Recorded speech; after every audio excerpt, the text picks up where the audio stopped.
Hi, my name is Travers. I'm the Chief Executive of the Born Free Foundation, and it is my enormous pleasure and honour to have with me today Sam Berg, former SeaWorld dolphin trainer, and this is on the back of a European tour that you've been on, talking about a new film only out recently called Blackfish. And so let me start at the beginning, Sam. I need to know, why did you want to become a dolphin trainer? Well, it's an interesting story. When I was a little kid, I think like a lot of kids, I saw on TV. I saw Mutual of Omaha's Wild Kingdom and Jacques Cousteau's Under SeaWorld and all these movies about animals. And so I have very early memories of being a little kid wanting to be a dolphin trainer, maybe wanting to work with big cats. And then I let go of that and thought I would go to veterinary school. So I went to Cornell University. I got my undergrad degree in animal science. And I spent about 3.5 years working at the veterinary school at Cornell. And through my education in animal science, I started to rethink this idea of being a veterinarian. My husband's brother was going through vet school at the time, and they seemed like really overworked, not particularly happy people. And I thought, well, I'm not sure I want to go into this profession. I had a lot of exposure to the actual people in the profession, and I thought, well, this may not be where I want to go after I graduate. I at least need to think about it. So I thought back to when I was younger and what I thought I might want to do, and I thought, well, okay, why don't I just go to the library, get a list of all the marine parks and aquariums all over. I just went with the U.S. It didn't even occur to me to look outside of the country. And I think there were 26 different places that had whales and dolphins. And I just sent my resume, my CV, out to 26 different places. And so I graduated from Cornell in August of 1989. And in January of 1990, I got an interview from SeaWorld of Orlando. So I said, this is my job. And so I flew down from New York to Florida. They didn't pay for my plane ticket, and I interviewed for the job, and I got it. And so, that's where I started. And were they impressed with your sort of veterinary approach, or was it kind of, you wanted to be with the animals and that was what got you the job? I think that in some ways they didn't want people like me. I don't think they wanted people with science degrees because they didn't want people who were independent thinkers. But on the other hand, my science degree and my pre-veterinary studies actually made me in some ways a perfect employee because I'd only ever worked with captive animals. So I didn't see anything wrong with captivity. I grew up going to the Bronx Zoo. I lived in outside of New York City. So the only time I saw wild animals was in a zoo, except unless you include squirrels and pigeons. And so, for me, zoos totally made sense to me. I didn't see anything wrong with them. I didn't see anything wrong with dolphins in captivity. I had this really utilitarian approach to working with animals, and I'd only ever worked with domesticated captive animals in a very controlled setting, and so it didn't seem all that far off for me. I just hadn't trained dolphins before, but I'd worked with cows and horses and large animals, and so how much of a stretch was that? It really wasn't. And I happened to have all the other qualifications. They wanted somebody who was a strong swimmer, which I was. I taught swimming the whole time I was at Cornell. I was CPR certified. I was physically in good shape. I'd taken some acting courses so I could speak on a microphone. I was comfortable in front of an audience. So all those things. But I don't think that they were actually looking for people with degrees at the time because they really wanted people who would just toe the SeaWorld party line. But in a way, I did the whole time that I was there. I never looked outside of the company for information about the animals until much later. And so really it was like a dream job. Absolutely. And it started really well. Yeah, I actually remember the first day that I got to SeaWorld. This guy named Mike Morocco drove me to the back of the Whale and Dolphin Stadium on a golf cart. And I was sitting there and I was waiting for them to give me my SeaWorld issue boots and shorts and t-shirt, and he just stuck me in the back area in front of two dolphins, Lester and Tucker. And at the time they were in this round pool, probably about the size of this room, with walls that were probably like 5 feet high. And I went to a ledge and I was just looking over the walls, and I saw Lester and Tucker jumping up in the air and looking at me, and they just were doing these bows. They kept looking at me, and I thought, I am so lucky. I am the luckiest person on the planet. Like, how lucky can I be? Of course, I was lucky in getting paid $7.50 an hour. But to me, I would have done the job for free. I was so excited to be there and to do the job. I didn't care, how much I was getting paid. I was just like, I felt like I was just the luckiest person possible to have the job. Did you have any kind of inkling, little doubts at the time, or was it just a roller coaster? I did not have. I cannot say that I had any doubts. I was thrilled to be there. I thought it was the best job in the world, which is what they told me to, which is what we told the public. I just didn't see it, and again, I think it was partially my background growing up and my training about I never questioned the paradigm of captivity. So what changed? I mean, when did it change? Mm-hmm. Was there something that triggered the change? What changed? Well, there's a few things within the paradigm that I saw through the course of the time that I was at SeaWorld that I registered like something's wrong here. And one of the issues coming from veterinary or pre-vet studies at Cornell, we know a lot about cows, we know a lot about horses, we know what their nutritional needs are down to the calorie. There was so much information that was freely available about animals at Cornell, and yet the vets at SeaWorld seemed to be doing frontier medicine. Like they were infusing dolphins with killer whale blood. Now, killer whales are big dolphins, so I don't know if that works or not, but to me there was something like they don't know dolphin blood types. That was weird. I saw, dolphins, I saw animals die from being given medication that they reacted to because it didn't seem like they actually knew, how a walrus or how a dolphin or how a killer whale would respond to the medication. It seemed to be a lot more guesswork than I was used to in the studies that I did. There was a situation in particular. One of the first things that I saw was a false killer whale who was at the Whale and Dolphin Stadium. Her name was Zori, and there were 4 false killer whales at the Whale and Dolphin Stadium when I arrived there, and they were often very sick. And I didn't understand why, because I didn't know anything about where they came from. And so I asked one of the trainers there and said, hey, where do these false killer whales come from? Why are they so sick? And she said, they're from Japan. Like she whispered it, and I didn't know what that meant. I thought that that meant there was an inferior facility and there was something wrong with it. I had no idea about the dry fishery. So actually I worked with 4 animals who came to SeaWorld from the dry fishery. So one of them in particular, Zori, was always sick. She was always on Tagamet, which is an antacid. She was on antibiotics all the time. She didn't ever do shows because she was too sick to do the shows. And one day, I think it was like April, so probably 2 or 3 months after I started, I came in and somebody handed me a clipboard and said, Sam, start taking respirations on Zori.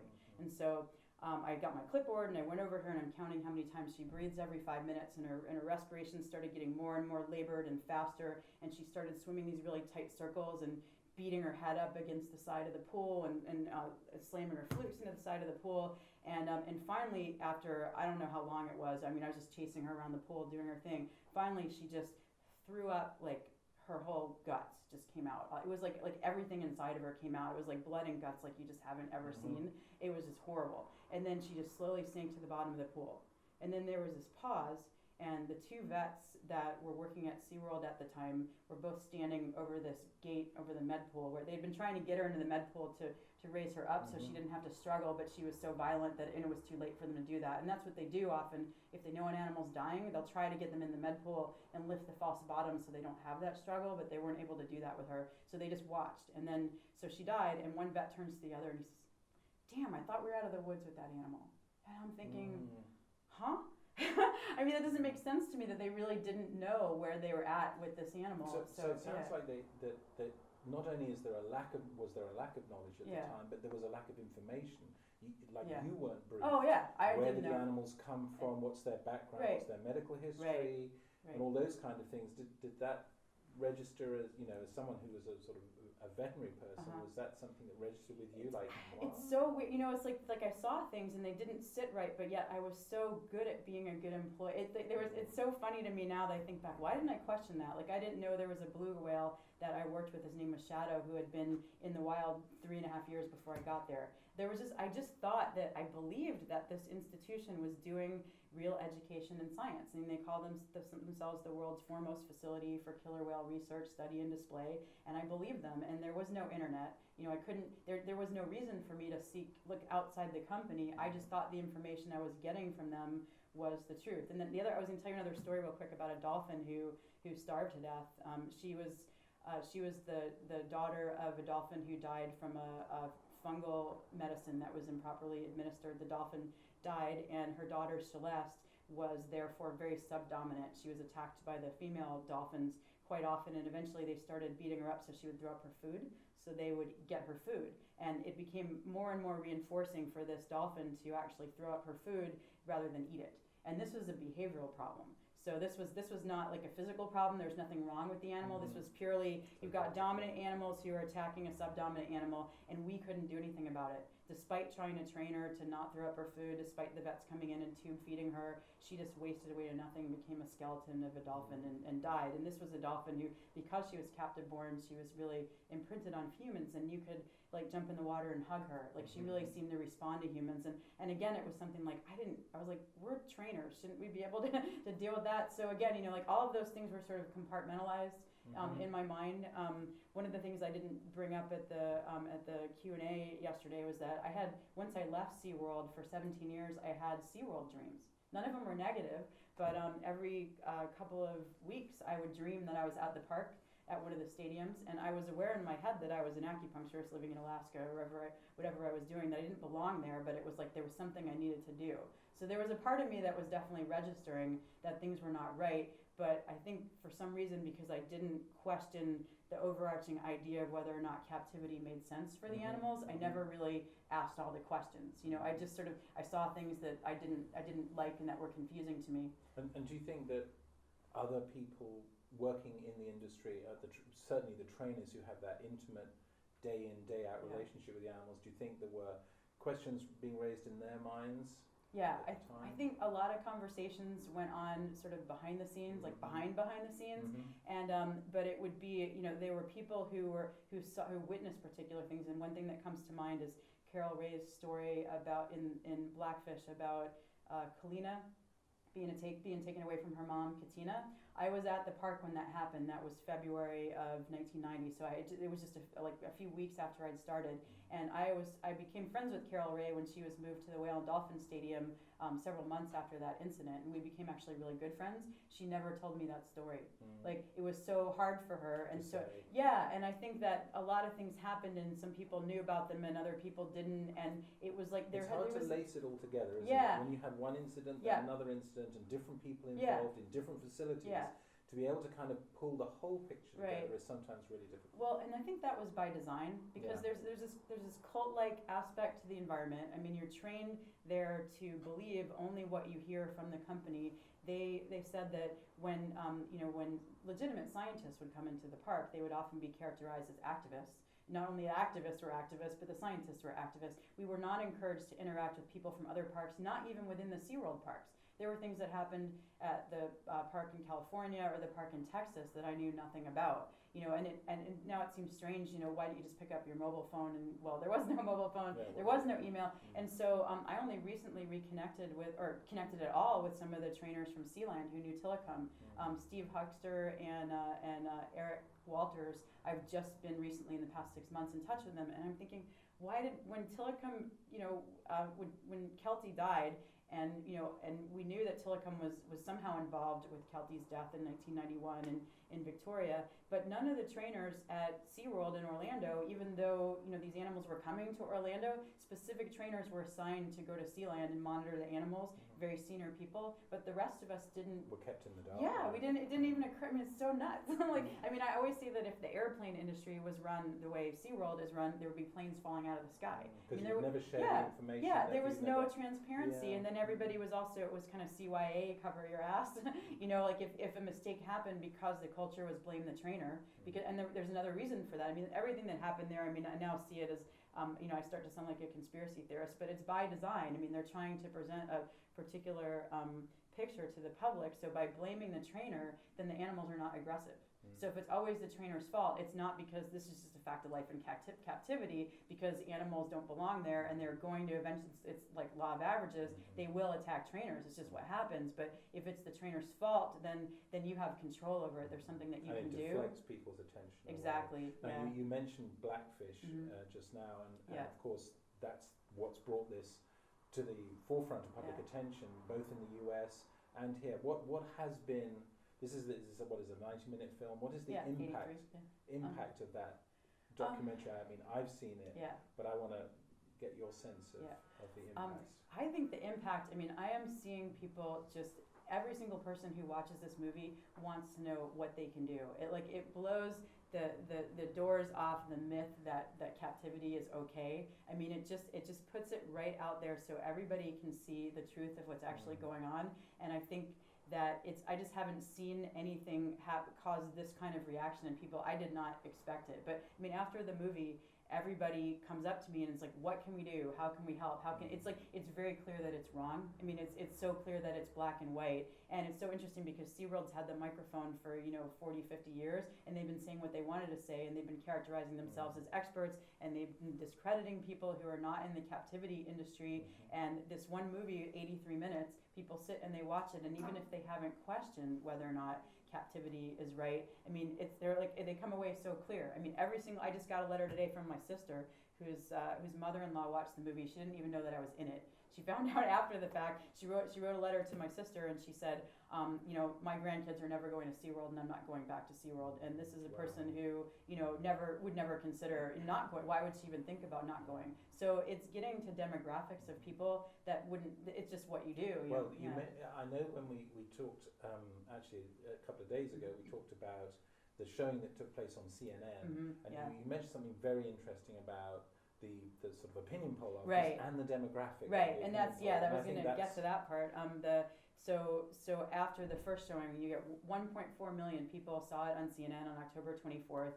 And then they did an opinion poll, and they said, after watching this movie, would you take your family, would you take your kids to SeaWorld? And 84% of the people who watched it said no. And in the demographic that you're talking about, the majority of the people who watched this movie were 18 to 24-year-olds who don't normally watch documentaries. That's not usually what the kinds of movies that they're watching. And then plus, it had this incredible response in social media. Blackfish on CNN was the #1 hashtag for several hours.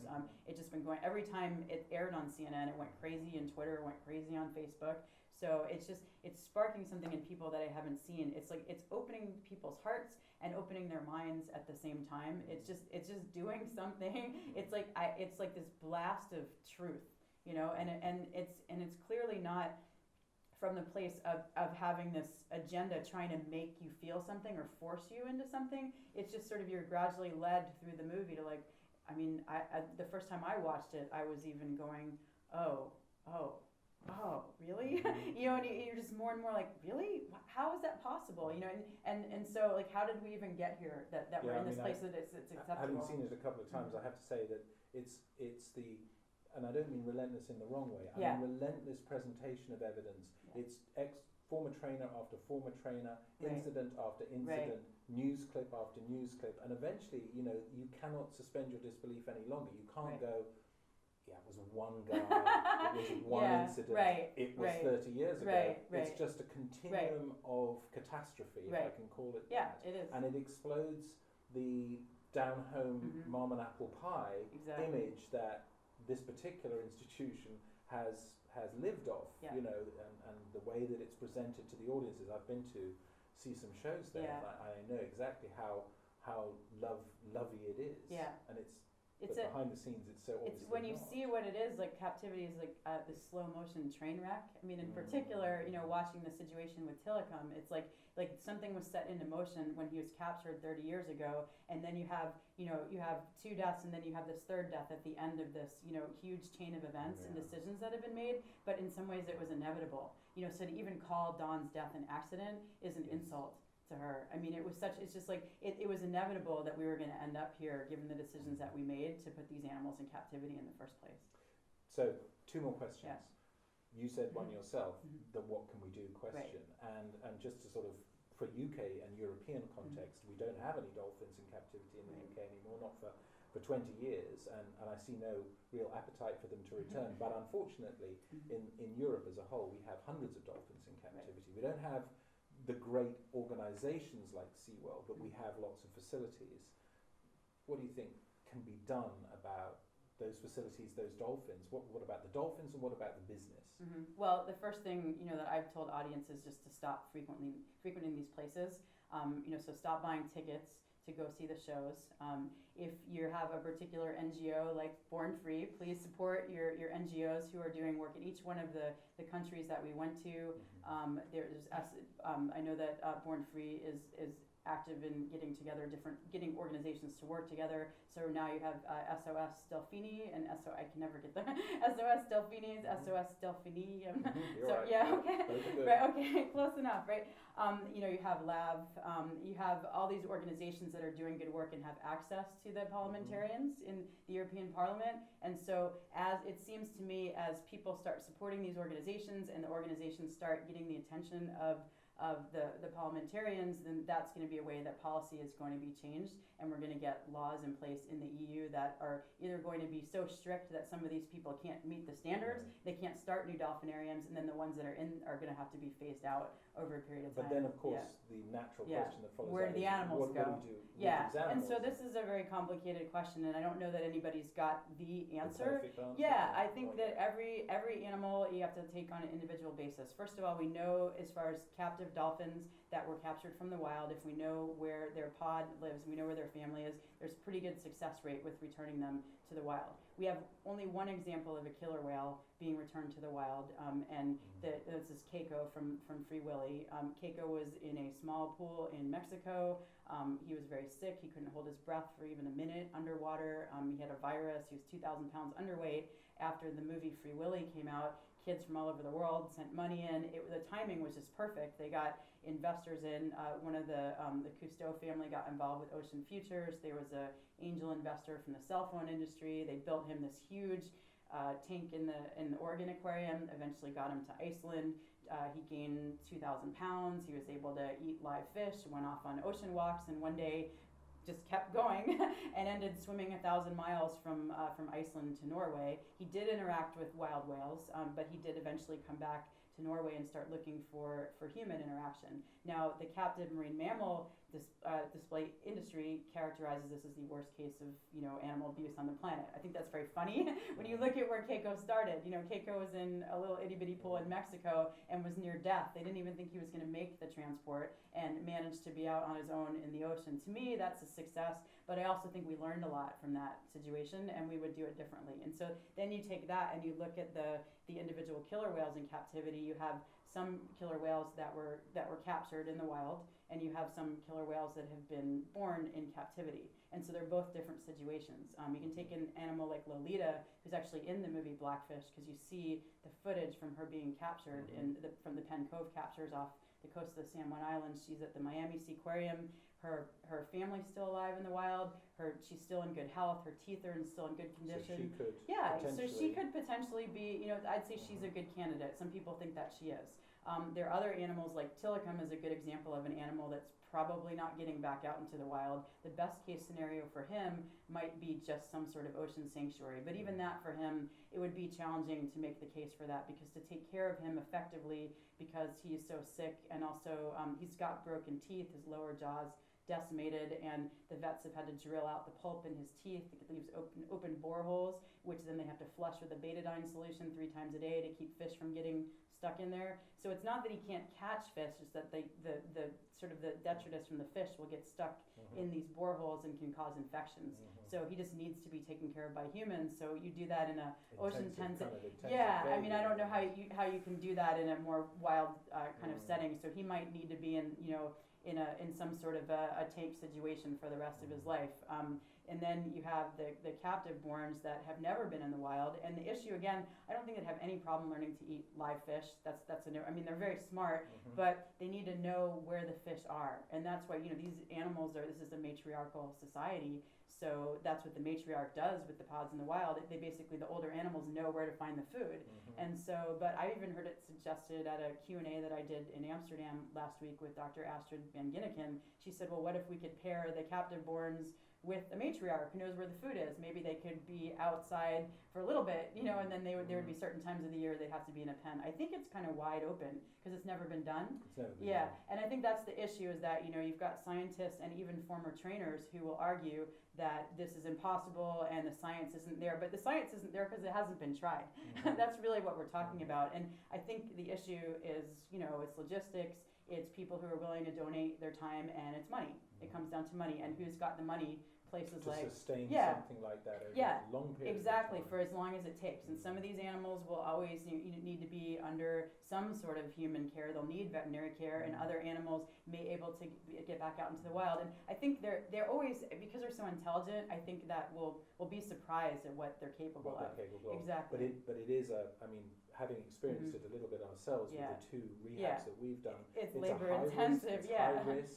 You're investing so much in 1 or 2 animals. Right. I mean, I always say, if we were returning 100 of a species to the wild and heaven forbid 2 died, but 98 made it, we'd all go, well, it's terrible about the 2, but 98 did it. But when you only have 2, when you have 1 or 2 animals, if one of them doesn't Yeah. make it, it's a 50% loss, and if they both don't make it, it's a 100% failure. Right. And the other side, the you're industry under a lot of scrutiny. is that doesn't work. For, but then all they do, they call it animal abuse, and who's the primary animal abuser. So I think there's going to have to be early adopters to make this work. Somebody's going to have to take the risk. Somebody's going to have to come in with the financial resources to do it. And I tend to be an optimist. And I know that there's several former trainers that I know who are not wanting to push the whole idea of ocean sanctuaries because it's not proven.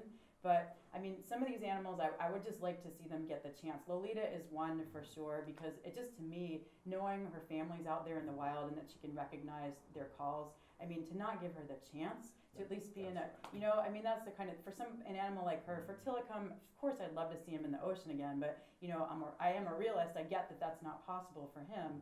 But, I think that somebody's going to have to give it the shot, and then that's how we're going to learn. I think that's right, and certainly from Born Free's point of view, we resonate with that kind of approach simply because we look back at what George and Joy Adamson did with 1 lioness. No one had done it before. They were going to return her to the wild, and everyone said they were crazy, and it was a huge risk, and she'd die, and she'd be better off in a zoo. And yet, she surprised them and successfully bred and had cubs and the rest of it. And so, sometimes for the greater good, but with compassion, with care, you have to take a risk. So my final question to you is, I just want you to sort of project forward, you choose a time frame, but say 20 years. What is your vision of where this debate will be in 20 years' time? Well, I personally believe in 20 years that we are not going to have killer whales in captivity. If we stop the breeding programs right now and we stopped bringing killer whales into the wild, except of course we do have this Russian capture organization that just has captured, I think it's 7 killer whales right now. So, but at least in, let's say, the EU and in the States, that we will not have killer whales in captivity anymore. I really see that. I would like to see that dolphin captivity is phased out as well, that we don't have dolphins in dolphinariums. My issue with that is because there's so much money being made from the interaction programs. It's not so much even the shows anymore. What a lot of the marine parks and aquariums are pushing now, not just the places outside of the country, but in the country, like Georgia Aquarium, where you can get in the water with a beluga whale, you can get in the water with a dolphin, and that is making a lot of money. So that is very frustrating to me. That's a big issue that we have to work towards. So I'm unsure on that one because the movie doesn't address that. The movie really, I think, makes a very strong case for killer whale captivity being wrong, and I think you can extend that to dolphin captivity being wrong, but the money-making potential for the dolphin and whale interaction programs, that's the sort of wild card out there. And so that's not addressed in the movie, and I think probably somebody's going to have to go and make that movie and actually look at what's happening and Dr. Naomi Rose, who's interviewed in Death at SeaWorld, is the main character in David Kirby's book. That was when she was at the Humane Society, that was something she was working on, and I know that she found it very frustrating because these places do make so much money that there's just so much incentive to keep this going. I think we could make a case for an ocean sanctuary type program with killer whales generating money for places like SeaWorld, but I don't know how you can, the kind of revenue that they're pulling in for the swim with programs is a really tricky one for me, how we're going to get away from that, completely. So I'm not really sure right now. I would hope that people will make the leap from killer whales to dolphins, because it's really all of the same issues that killer whales experience in captivity. Dolphins have some of the same issues, and worse in some ways, because they're in petting pools, and so they're in either tighter, closer environments. In a lot of cases, they don't get any respite from the public. At least the killer whale stadium, they shut it down after the shows, and then they only open it 15 minutes before the show and 15 minutes after. But the dolphins, it's just relentless from beginning to the end end of the day. But yeah, I think it'll be, I'm not really sure where that's going right now, but I'm making it my personal mission to get that message out there as well, that any large marine mammals do not belong in captivity, and in my mind that includes polar bears too. Well, there's a very, very clear message from you, a call for action, a leap of faith. We have to all take that on board. We all have to do something about this. I know Born Free, fellow organisations in Europe are standing full square behind this. They want to make it happen. I think the change in public attitude is coming. Yep. And I certainly think, and I take my hat off to you again, because your participation in this extraordinary film, and anyone who hasn't seen the film needs to see the film. Then they need to take the DVD, buy it, take the DVD and go and find 10 friends and show them the film, and then ask them to buy it, and buy it within 3 steps. There'll be 1 million people out there Blackfish who understand parties. why. Blackfish parties, and let's end this form of exploitation for good. Yes. I want to thank you, Sam, for coming here to Born Free's office, for taking part in this whirlwind tour with your husband round Europe. It's been a whirlwind, but it's been amazing. And I know from the feedback that we've had that it's had a tremendous impact. So thank you very much. Thank you very much for having me. It's been awesome to be here. Thank you guys very much.